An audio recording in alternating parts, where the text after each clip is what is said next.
మనకి 500 ఏళ్ళు పోరాటం.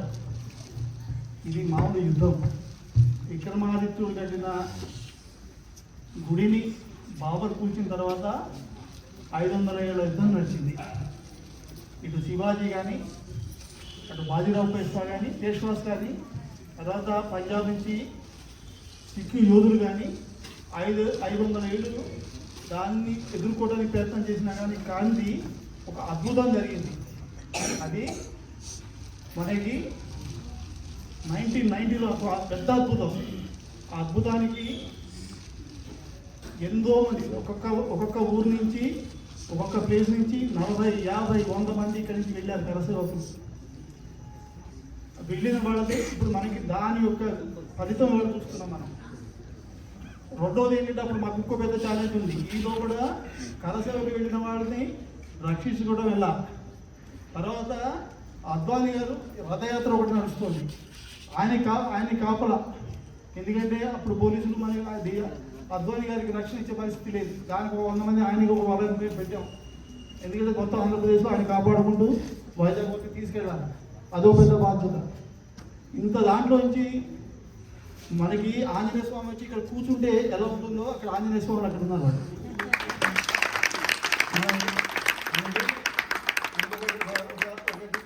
దాంట్లో ఒక శ్లోకం ఉంటుంది. ధర్మం అంటే ఏమిటి, దేవుడు అంటే ఎవరంటే ధైర్యమే దేవుడు, దయే దేవుడు. ఈ రెండు లేకపోతే ఉపయోగం లేదు. సో ధైర్యవంతులు అక్కడ ఉన్నారు. వాళ్ళని ఒక్కసారి ఇక్కడ పిలుస్తాను. దేవుడు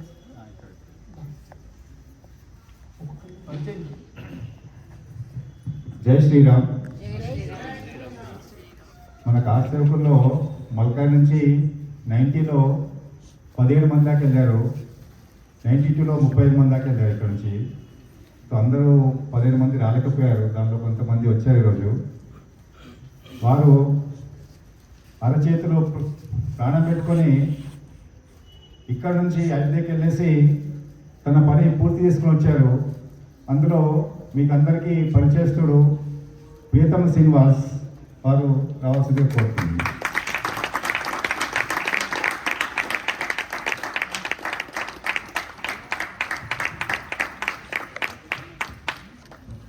వీరు మీ అందరికీ బాగా పరిచయం, వారి గురించి పరిచయం చేయాల్సిన అవసరం లేదు.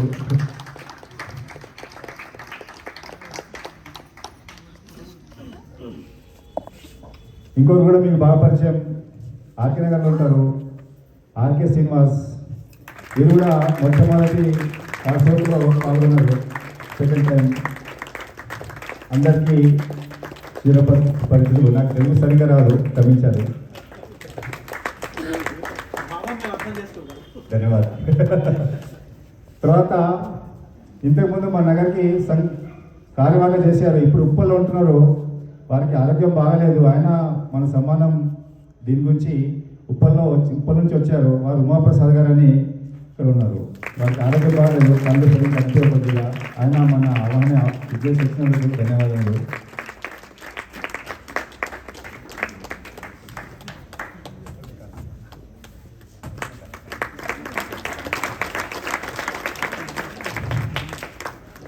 తర్వాత మన స్టేట్ ఎగ్జిక్యూటివ్ మెంబర్ బీజేపీలో ఉన్నారు. ఇప్పుడు రామ కరసేవ చేసిన తర్వాత వారు చాలా అభివృద్ధి చెంది ఇప్పుడు స్టేట్ ఎగ్జిక్యూటివ్గా పనిచేస్తున్నారు. వాసంశెట్టి శ్రీనివాస్ గారు.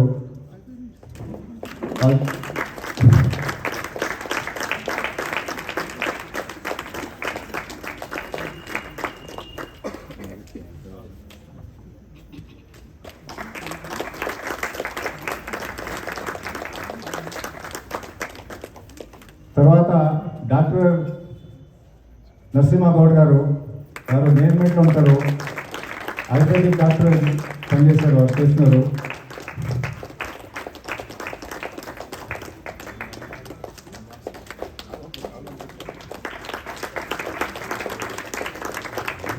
శివ్ కుమార్, మీరు కూడా నేర్మెంట్లో ఉండేవారు. చాలా చాలా చాలా యాక్టివ్ కార్యకర్తలు. వారు ఇక్కడ కూడా కరసేవ చేసి వెళ్ళారు అక్కడికి.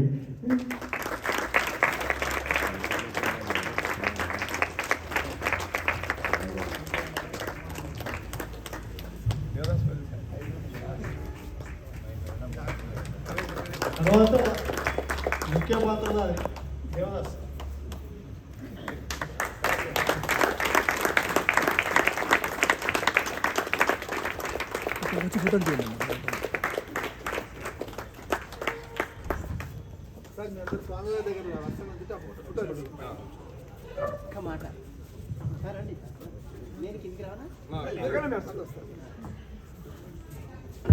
త్యాగరాజు గారు పాట విని వారి గురువు గారు, నేను గురువునైపోయానయ్యా, లేకపోతే నీ కాళ్ళకి దండం పెట్టి అంత గొప్పవాడివి వారి అన్నారు.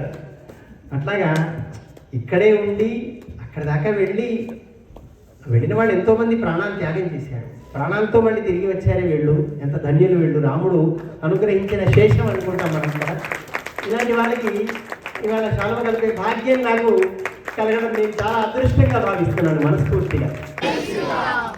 ఒక 20 రోజులు ప్రయాణం పొలాల్లో కుట్రలో రక్షించుకుంటూ జాగ్రత్తగా వెళ్ళాల్సిన పరిస్థితి వచ్చింది. ఇద్దరు ఒకసారి వాళ్ళ యొక్క అనుభవాలు క్లుప్తంగా 2-3 నిమిషాలు మాట్లాడమని దేవదాసు ఆర్కేసి ఒకసారి. శ్రీరామ్, నా పేరు ఆర్కే శ్రీనివాస్, అసలు పేరు దర్శక శ్రీనివాస్ శాస్త్రి. అయితే ఆర్కే నగర్లో ఉంటానని ఆర్కే శ్రీనివాస్ అంటారు. ఇప్పుడు ప్రస్తుతం నేను మల్కాజిగిరి బీజేపీకి పార్లమెంట్ కన్వీనర్గా ఉన్నాను. అయితే ఈ సందర్భంగా గత 3 రోజుల బట్టి రామాయణం ఆవశ్యకత హిందూ ధర్మ రక్షణ సమితి ఆధ్వర్యంలో ప్రసంగిస్తున్న గురువుగారికి నమస్కారాలు, పాదాభివందనాలు తెలియజేస్తూ ఈ కార్యక్రమాల్లో పాల్గొన్న హిందూ సమాజానికి, ముఖ్యంగా ఈ అయోధ్యకి కరసేవకు వెళ్ళి నా జీవితం ధన్యమైనట్లుగా చేసిన మా కుటుంబ సభ్యులు, కీర్తిశేషులు, మా తల్లిదండ్రులకి, ముఖ్యంగా మా సోదరుడు దష్ట ప్రభాకర్ శాస్త్రి గారికి, మా సోదరి లలిత గారికి, వీళ్ళందరికీ నా సపోర్ట్ చేసిన హిందూ సమాజానికి అందరికీ ధన్యవాదాలు తెలుపుతూ, ఈ సందర్భంగా ఒక 2-3 విషయాలు మిగతా చరిత్ర గురించి కృష్ణమూర్తి గారు చెప్పారు, అందరికీ తెలిసిందే. అయితే మొదటిగా అంత రామజ్యోతి, రామశిల యాత్ర, తర్వాత రామజ్యోతి, ఇవన్నీ కూడా అందరూ మల్కాజిగిరిలో భారతదేశం మొత్తంగా జరిగిన విషయాలు అందరికీ తెలిసినవి. తర్వాత 1990లో అప్పుడు ములాయం సింగ్ యాదవ్ గవర్నమెంట్ ఉంది. ఆ టైంలో వెళ్ళే పరిస్థితిలో కొద్దిమంది మా వాళ్ళు వెళ్ళగలిగారు. నన్ను ప్రికాషనరీ అరెస్ట్ చేసి ముషిరాబాద్ జైల్లో 1 మంత్ పెట్టడం జరిగింది.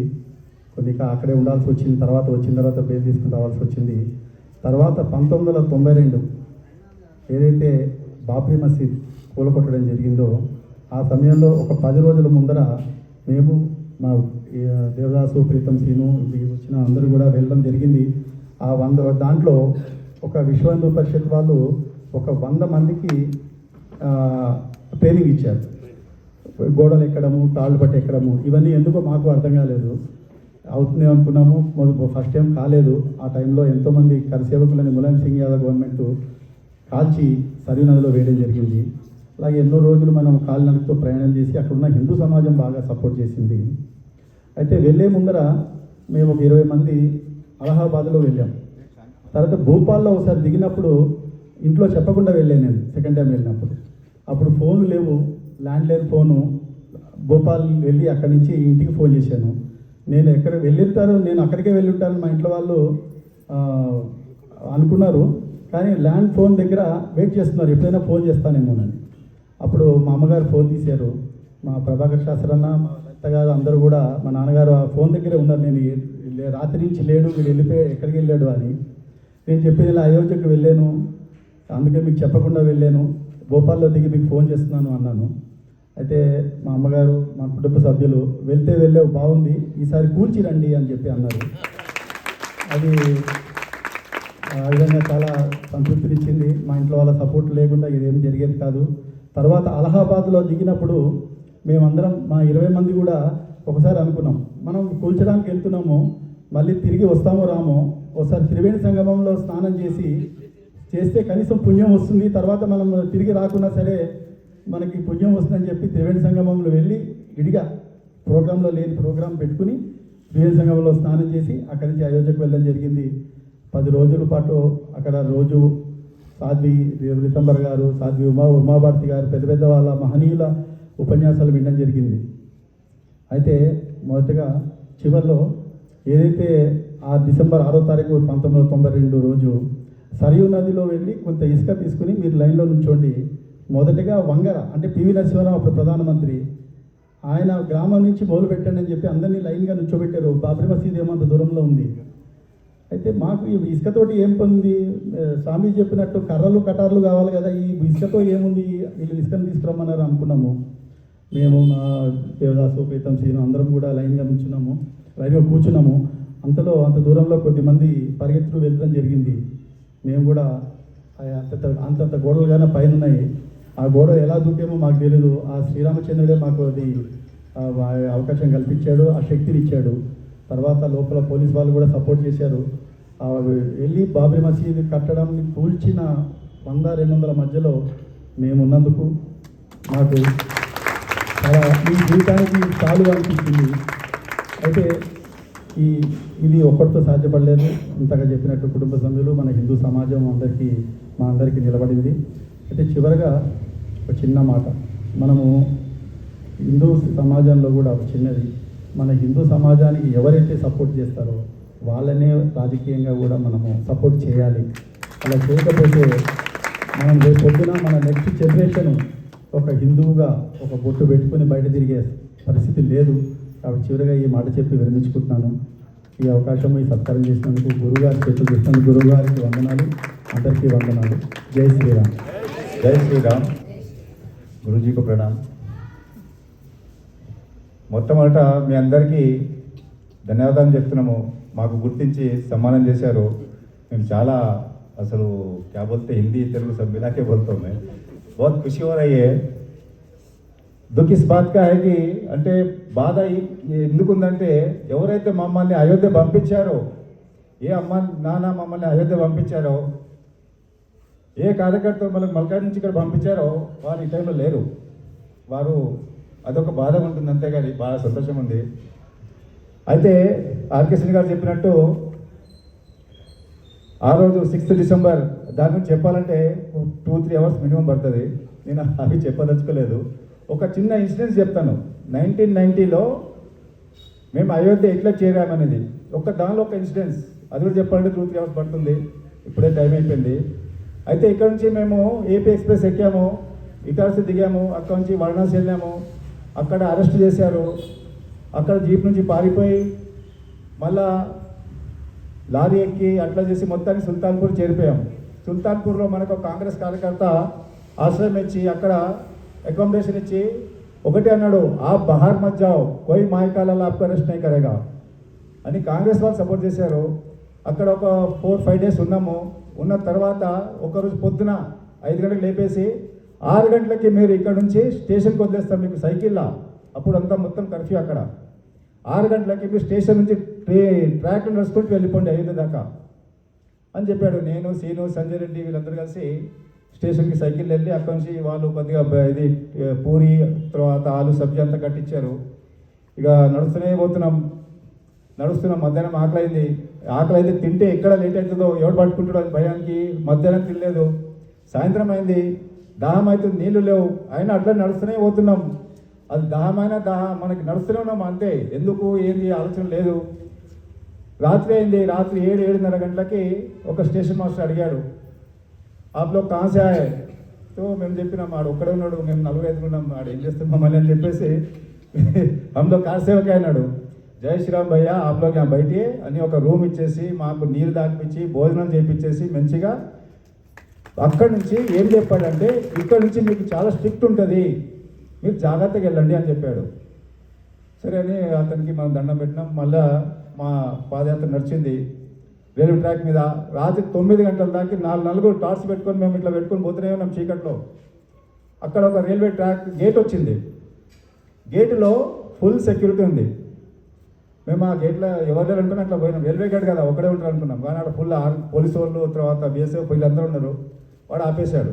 మేము 4గురిలో 2 అక్కడ దూకి పారిపోయాడు. నేను సీను దొరికిపోయాము.